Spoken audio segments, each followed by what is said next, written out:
sont marrants.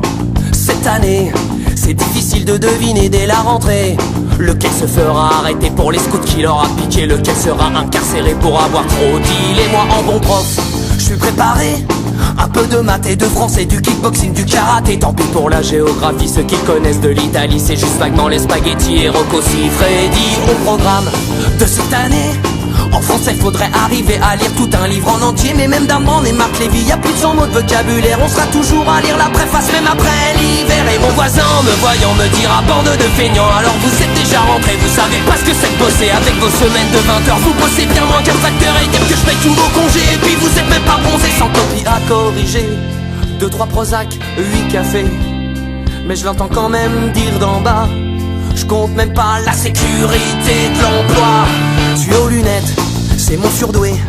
Il sait écrire son nom sans faute, il sait compter. Waouh, bah c'est pas mal pour un troisième, il faut savoir s'en contenter. C'est clair qu'un intello pareil, il va se faire raqueter. 35 élèves, cette année, je leur ai demandé ce qu'ils voulaient faire comme métier. J'ai dit Zidane, 15 Amel Bent et 9 Booba.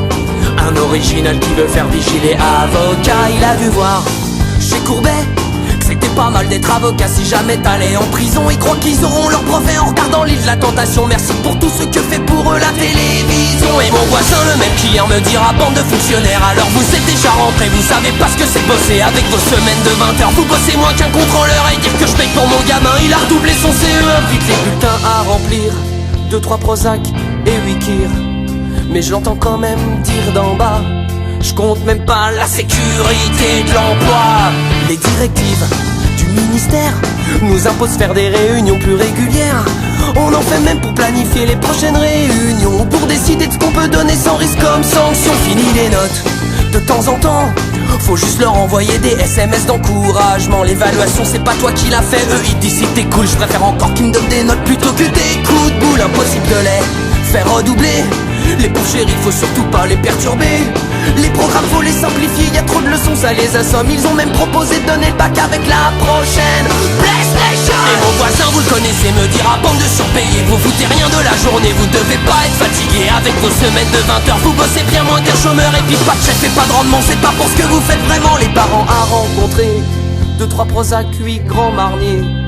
Et vu leur investissement, l'année prochaine ira pas en s'arrangeant. Faudra peut-être songer à les adopter, venir les lever le matin, le soir les coucher, et peut-être dormir à leur place pour qu'ils restent éveillés en classe. La prof de gym n'est pas venue, s'est fait agresser dans la rue. Mais bon, il avait averti, ils veulent pas de sport avant midi. Ils peuvent genre pas fumer en classe, et ça déjà c'est dégueulasse. Entre chaque tour une bière, un joint, c'est quand même pas des gros besoins. Cette fois-ci c'est décidé, mes gosses iront dans le privé. J'ai beau regarder à 2 fois, je la vois pas tant que ça. La sécurité de